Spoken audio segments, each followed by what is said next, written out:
Hey, I've got a viewer who wants to know, should he get the Sony AX100 or an AX53? I'm going to give you my answer right after this.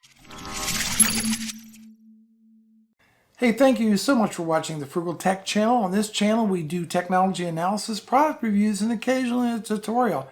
I also answer viewer questions. In this case, I got a question from a viewer by the name of Samof Luger. And Samof wants to know, because he's choosing between the Sony AX100 and the Sony AX53 for 4K video camcorder. And he says he's going to be using it for YouTube. He's going to be doing interviews outside. He's going to be using it in his car, maybe even his cats, who knows. And he wants to know about the focusing, the low light situation, and stabilization. These are great things to be concerned with when you're considering either camera. As a disclaimer, I own the AX53, have one right here. That's probably why he asked me my opinion. With that in mind, I'm going to say both cameras are absolutely brilliant. As a matter of fact, before I bought the AX53, I was seriously considering the AX100. Now the AX100 is over 3 years old, so it's a bit older technology than the AX53, okay? There's also a new version out that's called the AX700. It sells for about $1,900, and the AX100 is still on the market, sells for about $1,500, about $400 difference. You get a few more features, particularly things like HDR, for example, in your 4K video recordings, and it also records an S-Log, so if you're looking to do advanced color grading in your video, that's also a good point. But that aside, let's start with the AX53. You mentioned stabilization, and the AX53 has what's called the Balanced Optical Steady Shot system on it. And so that means that the lens is actually moving around with the camera, keeping it stable, right? Keeping it stable. And it is amazing. You can really just do walking around videos without making everybody sick. You don't need a some type of gimbal or stabilizer. Is built right into the camera. So I give the AX53 a big lead over the AX100 when it comes to image stabilization. They do use optical steady shot on the AX100, but the balanced optical steady shot is miles ahead on the AX53. This camera is a consumer camcorder, and we're going to talk about that in just a minute.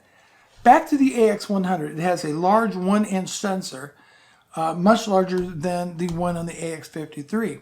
It also has manual controls, full manual controls. So you have full control over exposure, so that's your shutter speed, that's your ISO, and your aperture. You have full control over those things.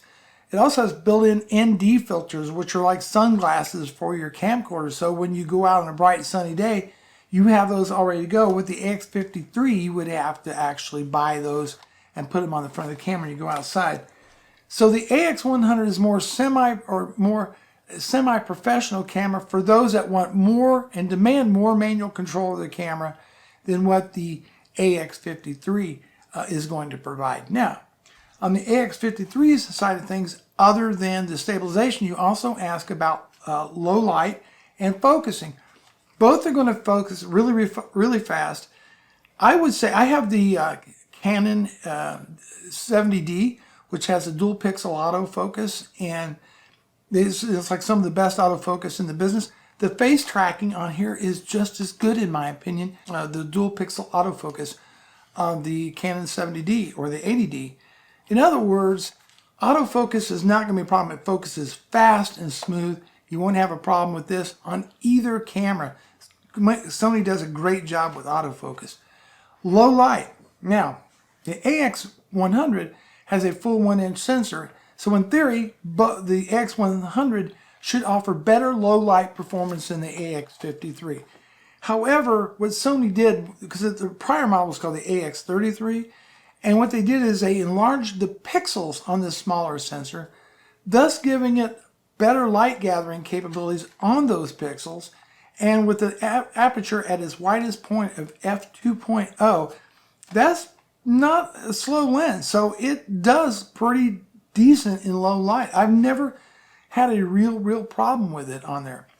So my final opinion is this: budget aside, use this camera, especially if you want something that's easy to use. It is a consumer camcorder designed to be more of a point-and-shoot 4K camera, but you can have a little bit of manual control. Then I think this is a great camera to get started with. It's quite a bit less money than the AX100, which has much older technology than the AX100. Or look at the AX700 and spend $400 more and get the most recent camera. Some people are disappointed because it doesn't have 4K 60 frames per second. Neither camera does. All right. If it were me, I'd probably pocket the $400 and go with the AX53. I'm very satisfied with it. A lot of other YouTubers are satisfied with the AX53. I don't think you're going to go wrong with this camera. But either one you pick, you've made a great choice. Hey, thanks for watching this video.